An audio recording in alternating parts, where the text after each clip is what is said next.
మొన్న జరిగిన వరంగల్ బీసీ రాజకీయ మీటింగ్లో ఈ ఎమ్మెల్సీ తీన్మార్ మల్లయ్య మా రెడ్డి జాతిని పూర్తిగా అవహేళన చేసినందుకు మా మనోభావాలు దెబ్బతిని ఈరోజు మేడిపల్లి పోలీస్ స్టేషన్లో అతని మీద కంప్లైంట్ చేసేందుకు రావడం జరిగింది. ఎవరికైనా భారత రాజ్యాంగం అందరికీ సమాన హక్కులు కల్పించింది. కానీ ఇట్లా ఒక జాతిని ఉద్దేశించి, ఒక కులాన్ని ఉద్దేశించి ఈ కులాల మధ్యలో కుంపట్లు పెట్టి ఇట్లా ఈ విమర్శలు చేయడం ఎంతవరకు సవ్వని నేను అడుగుతున్నా మల్లయ్యను. అందరికీ ఎవరి కులం అంటే వారికి ప్రేమ ఉంటుంది, అంతేగాని నువ్వు ఏం మాట్లాడుతున్నావు తీన్మార్ మల్లయ్య?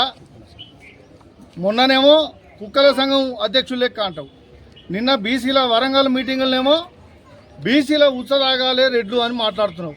మరి నువ్వు మొన్న ఎవరి ఉత్సదాగి ఎమ్మెల్సీ అయినవురా? నువ్వు బహిరంగంగా అడుగుతున్నాయాలా? నువ్వు ఎవరి ఉత్సదాగి మొన్న ఎమ్మెల్సీ అయినావు? అందరికీ సమాజం అంతా తెలుసు.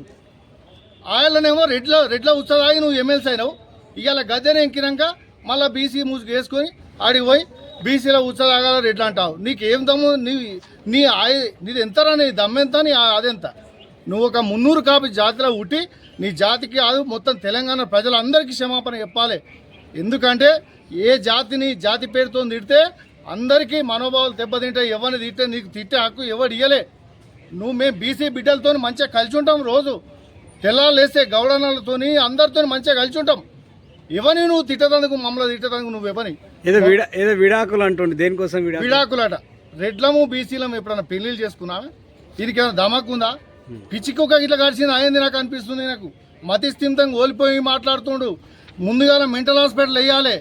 నేను ఇవాళ స్పీకర్ కూడా చెప్తా, సార్ ఈ ఎమ్మెల్సీకి జర మెంటల్ వేసినట్టుంది, జర తీసుకుపోయి ఖచ్చితంగా ఎర్రగడ్డ మెంటల్ హాస్పిటల్లో జాయిన్ చేయండి సార్, లేకుంటే గవర్నమెంట్ మొత్తం అభావాస్ పాలవుతుంది. ఈయన జర మంచిగా చూపించాడు సార్ డాక్టర్. కానీ రేపు గవర్నర్కు, మన శాసనమండలి చైర్మన్కు, మన ముఖ్యమంత్రికి కూడా ఒకటి లెటర్ ఇస్తాం. ఇదేనా అన్న విడాకుల సభ? ఏదైనా విడాకులు భార్యకు భర్తలకు నచ్చకుంటే విడాకులు అవుతాయి. తెలంగాణ ప్రజలకు, ఓసీలకు, బీసీలకు ఏమైనా ఉంటుందా అన్న ఈ విడాకులు?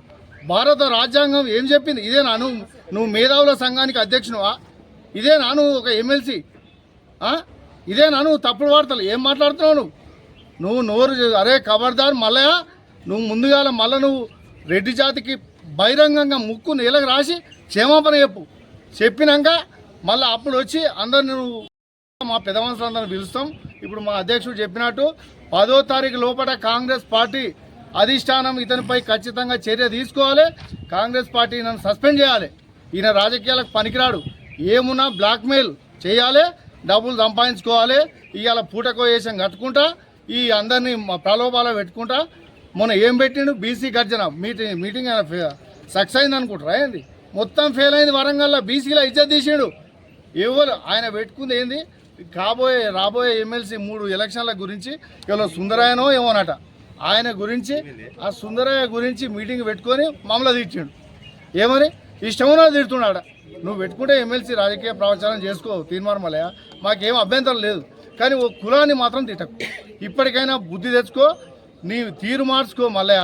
ఎందుకంటే నేను చూసి నవ్వుతురు సమాజం అంతా, తెలంగాణ ప్రజలు. మేమందరం అన్నదమ్ములు లెక్క కలిసి ఉంటాం.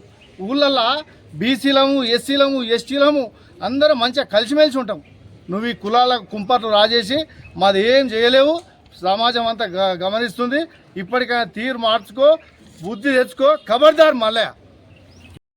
నీ కాంగ్రెస్ ప్రభుత్వమే ఓసీలు 18.9% అని రిపోర్ట్ ఇవ్వండి. అంటే ఈ సమాజంలో ఏ కులం ఎంత ఉందో సంఖ్య తెలియకుండా కూడా నువ్వు ఏదో నిందేయాలని, ఇలా బురద చల్లాలని, ఇక ఈడబ్ల్యూఎస్ రిజర్వేషన్లు పేదవాళ్ళకి అందుతున్నాయని నీ కడుపు మంటతోటి నువ్వు రాజకీయ పబ్బం గడుపుకోవడానికి, నువ్వు ఎదగడానికి అటు బీసీలను ఇటు రెడ్లను అనేక మందిని వాడుకొని నువ్వు ఇబ్బంది పెడతా ఉన్నావు. ఏదైతే వరంగల్ సభ వేదిక మీద ఉన్న ఆర్ కృష్ణ గారు ఉన్నారో, ఆర్ కృష్ణ గారు గుర్తు మేము మాట్లాడినాం. నువ్వు ఉన్నటువంటి సభలో ఈ వ్యక్తి ఈ విధంగా మాట్లాడితే నువ్వు కూడా ఈ మాటలు సమర్థిస్తున్నావు. అంటే నేను ఏనాడైనా 30 సంవత్సరాల సుదీర్ఘ పోరాటంలో నేను ఏనాడైనా రెడ్లను ఒక మాట అన్ననా అని తను అడుగుతూ ఉన్నాడు. అదే మాట కూడా మేము ఆర్ కృష్ణ గారు చెప్పినాం.